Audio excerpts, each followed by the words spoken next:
Salut tout le monde.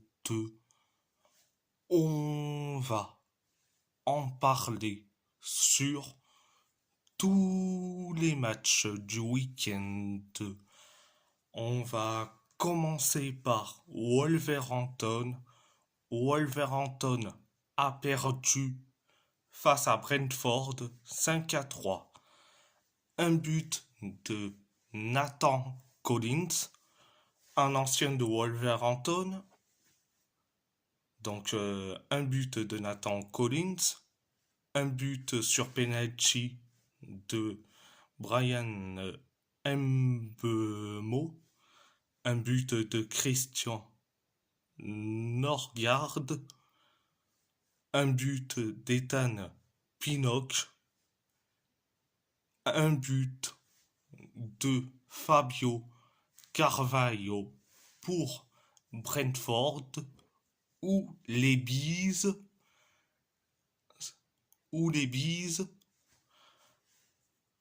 si vous voulez, un but de Mateusz Cunha, un but de Jørgen Strand Larsen et un but de Ryan Aït-Nouri pour les Wolves ou Wolverhampton si vous voulez. Première période, ça a été un ascenseur émotionnel.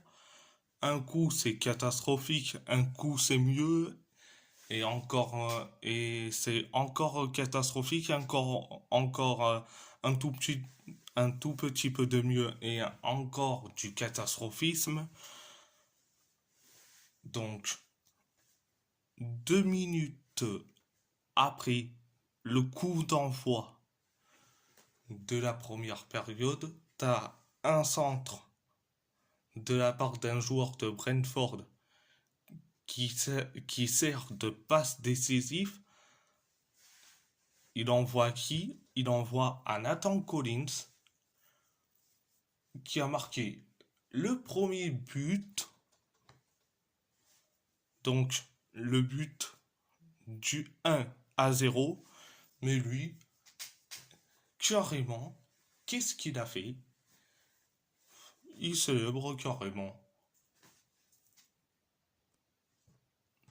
Bon, je veux bien que tu marques un but, il n'y a pas de souci, mais un peu de respect envers ton ancien club quand même. Donc, après le but du 1-0, 2 minutes plus tard, Mateusz Cunha inscrit le but de l'égalisation. Donc, le but du 1 partout. Donc, je me suis dit que on va être sauvé, mais non.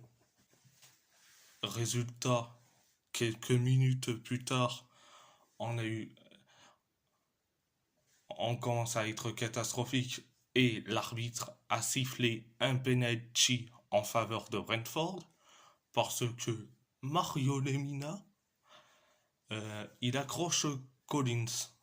Résultat, penalty, et c'est Brian Mbeumo qui inscrit le deuxième but, le but du 2-1. 6 minutes plus tard, Jørgen Strand Larsen a inscrit le but de l'égalisation, le but du 2 partout. Et puis 2 minutes plus tard, c'est Christian Norgard a inscrit le but du 3-2. Et après le but du 3-2, on commence à être catastrophique, archi catastrophique. Et dans le temps additionnel de la première période, t'as Ethan Pinnock qui a inscrit un but de la tête via un corner. Via un corner. Donc, ça fait donc 4-2. 4-2. Donc, c'était la première période. La deuxième période, on commençait à être un tout petit peu mieux, mais c'est toujours du catastrophisme. Catastrophisme à l'état pur. On concède des tirs, mais on crée quelques situations. Jusqu'à que Fabio Carvalho a inscrit un but. Donc le but du 5-2. Et après, 3 minutes plus tard, dans les temps additionnels de la deuxième période, Ryan Aitonori a sauvé l'honneur de Wolverhampton. Donc, c'était la deuxième période de... C'était la deuxième période. Bon, à part ça, c'est tout. On va parler de l'Athletic Bilbao qui a perdu face à Gérone. Face à Gérone, 2-1, un but de Yasser Asprilla et un but sur penalty de Christian Stuani pour Gérone, un but d'Oyan Sanset et un carton rouge d'Aitor Paredes. Pour l'Athletic Bilbao, première période. Ça a été...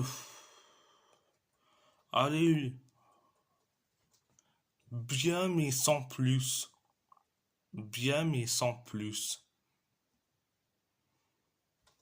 Bon, on s'est créé quelques situations. On a eu de la possession, des tirs, quelques tirs cadrés. On s'est créé des occasions, surtout de la part de gros États, et puis de Berenguer. Donc, jusqu'à que t'as Arnaud Martinez qui a décidé de faire une faute sur Berenguer dans la surface de réparation. Résultat, l'arbitre est allé voir la VAR et il a sifflé penalty en faveur de Bilbao. Berenguer a tiré son penalty, mais c'est Gazzaniga qui a arrêté le penalty. Donc, après le penalty raté de Berenguer, t'as Yasser Asprilla qui a inscrit le but du 1-0.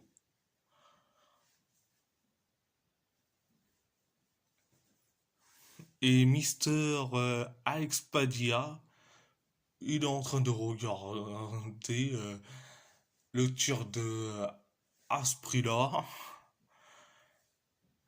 Il aurait dû faire un arrêt beaucoup plus tôt, mais non, il le regarde, il te fait...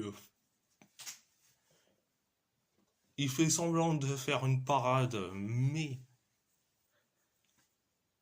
le, le ballon est déjà rentré, donc après le but du 1-0, signé à ce prix-là, 2 minutes plus tard, Oyan 67 a inscrit le but de l'égalisation et il a eu quelques blessures. Une blessure. Donc, après le but du 1 partout et surtout une blessure, certes, Unai Gomez il est rentré. Donc, c'était la première période. La deuxième période est riche en rebondissements. En... Pourquoi je dis ça? T'as eu une faute de Danjuma sur Iñaki Williams, résultat penalty pour l'Athletic Bilbao, vu que la faute de Danjuma sur Williams était encore une fois dans la surface de réparation. Donc penalty, Iñaki Williams tire son penalty, mais c'est arrêté par Gazzaniga.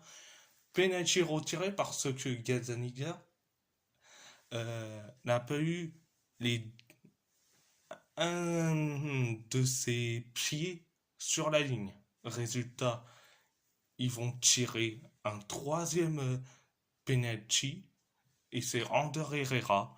Et Ander Herrera, il n'a pas su sa chance. Il a tiré, mais capté par Gazzaniga.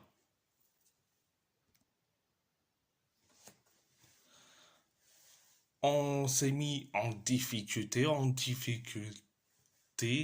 une défense peureuse comme pas possible. T'as les joueurs de Gérone, ils ont créé des situations, ils ont créé quelques situations, mais Alex Padilla répond présent avec des parades et des arrêts. Direction en les temps additionnels. Et là, sur le corner tiré par Gérone, et bien t'as Aitor Paredes qui a fait qui a mis une balayette à Krevchi dans la surface de réparation. Résultat penalty pour Gérone et Christian Stuani a inscrit le but du 2-1 pour Gérone. Ça fait donc 2-1. En plus, Alex Padilla, il n'était pas très loin. Mais bon. Padilla. Donc, c'était la deuxième période. Bon, si je devrais résumer Alex Padilla, je l'aime autant que je le déteste. Ce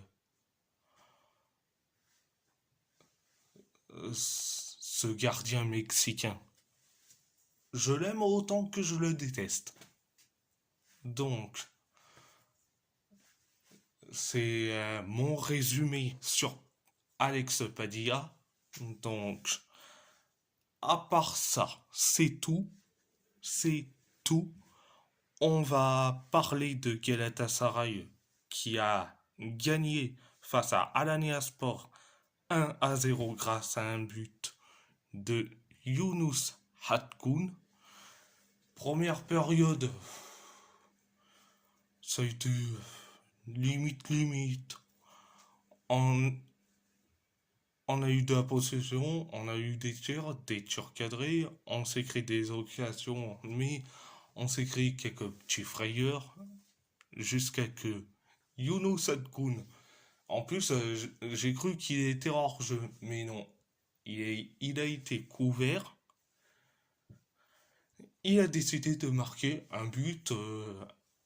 Et en plus, un très beau but. Un très beau but. Donc, le but du 1-0. Et après le but du 1-0, on commence à être en difficulté, mais on crée quelques situations. Donc, c'était la première période. La deuxième période, c'est... Allez, limité. Donc, on a été catastrophique. On subit. Mais on crée quelques occasions, des occasions. Et en plus, on aurait pu avoir un penalty parce que t'as un joueur d'Alanya Sport qui a fait une faute sur Roland Salaï, mais résultat, pas de penalty. Donc, mais après, on a continué à subir, comme pas possible. Donc, c'était la deuxième période. Donc, à part ça, c'est tout. On va parler de l'AS Roma qui a fait un tristement match nul face à Monza, un partout, un but d'Artem Dovbyk pour l'AS Roma et un but de Dani Mota pour Monza. Première période. Qu'est-ce que je peux dire? Bien mais catastrophique. On s'est créé quelques occasions. Il y a eu un but refusé pour une cause de hors-jeu, comme d'habitude. Monza s'est créé quelques occasions, mais pas très nettes. Mais t'as nos joueurs de la Roma, surtout Manu Koné, il te crée des occasions comme pas possible. Donc, c'était la première période. La deuxième période, alors c'était bien, mais sans plus. Donc, Artem Dovbyk a inscrit le but du 1-0. Donc, il a pris le but du 1-0 signé Dovbyk. 9 minutes plus tard, Dani Mota, qui est censé être blessé, mais il a inscrit le but du un partout, le but de l'égalisation. Euh, En plus, après le but de l'égalisation, on s'est créé des occasions, surtout Manu Koné, qui s'est créé allez, deux occasions. Mais en plus, on aurait pu avoir à la fin un penalty sur, je crois, une faute d'un joueur de Monza sur Baldanzi. Sur Baldanzi,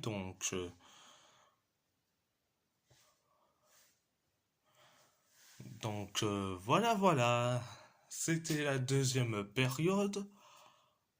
À part ça, c'est tout. On va parler du PSG qui a fait un tristement match nul face à l'OGC Nice. Un partout. Un but d'Ali Abdi pour l'OGC Nice. Et un but de Nuno Mendes pour le PSG. Première période, ça a été catastrophique. Même si on, même si on a eu quelques possessions tir cadrées, mais on subit comme pas possible. On subit comme pas possible jusqu'à que Ali, Ali Abdi, Ali Abdi a inscrit le but du 1-0. Donc après le but du 1-0, ça a été compliqué pour nous les Parisiens. Donc c'était la première période. La deuxième période, ça a été un tout petit peu mieux, mais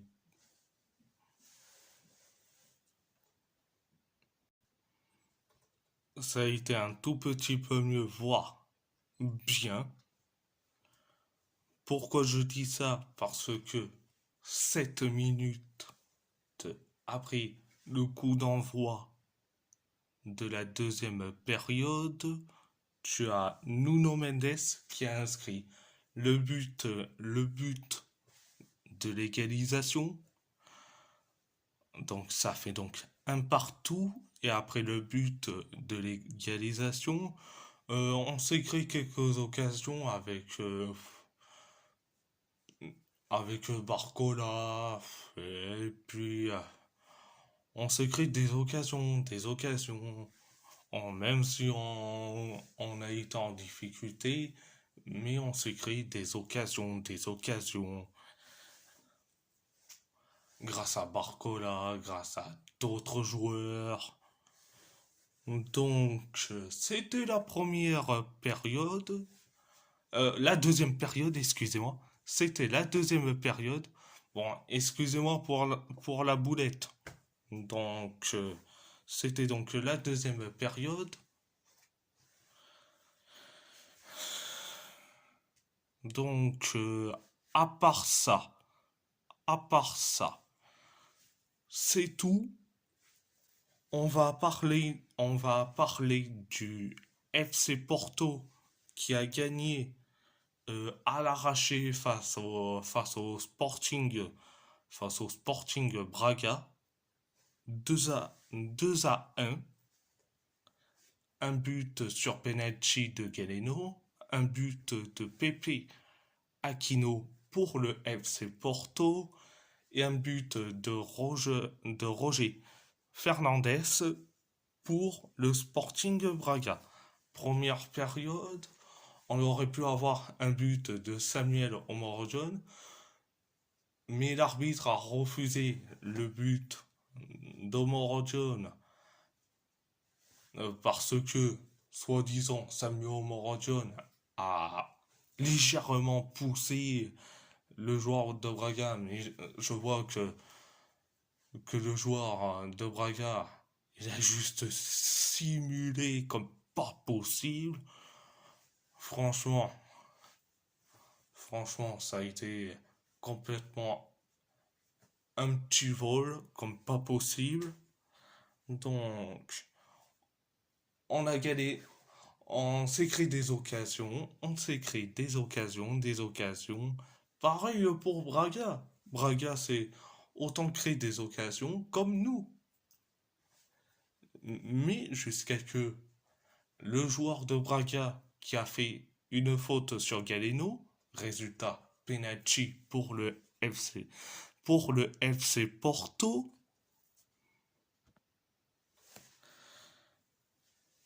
Donc Galeno qui a inscrit le but sur penalty, donc le but du 1-0. Donc le but du 1-0.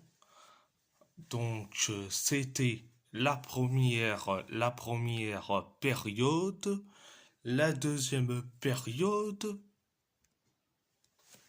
donc 9 minutes, 9 minutes après le coup d'envoi de la deuxième période, t'as Roger Fernandez qui inscrit le but de l'égalisation, le but du 1 partout. Après le but de l'égalisation signé Roger Fernandez, 5 minutes plus tard, t'as Pepe Aquino qui inscrit un but merveilleux, le but du 2-1. Après le but du 2-1, Porto s'écrit des occasions. Pareil pour le Sporting Braga qui s'est créé des occasions de malade. Pareil pour nous. Mais Braga s'est créé des occasions de malade. Donc, c'était la deuxième période. C'était la deuxième période. Euh, alors, alors, je vais donc en parler des Benfiquistes qui ont fait un scandale comme pas possible sur Twitter en disant que c'est comme d'habitude avec le FC Porto qu'on récolte un penalty. Mais bon, ça fait doucement rire quand leur club Benfica c'est- on crée souvent des penalty, mais souvent des penalty imaginaires. Donc parlez pas trop du FC Porto, les benfiquistes, quand vous créez des penaltoches gratos. Donc vous avez eu des penaltoches gratos. Donc parlez ne parlez pas du FC Porto, les benfiquistes, et concentrez-vous sur votre club. Merci bien. Donc, des fois, ça me fait doucement rire. Mais bon, c'est le petit résumé concernant les benfiquistes, surtout les benfiquistes francophones. Donc, à part ça, c'est tout. Et si la vidéo vous plaît, abonnez-vous, abonnez-vous à ma chaîne YouTube, likez, commentez si vous avez, si vous avez envie ou pas, c'est votre choix. À part ça, je vous laisse et merci beaucoup. Et merci beaucoup.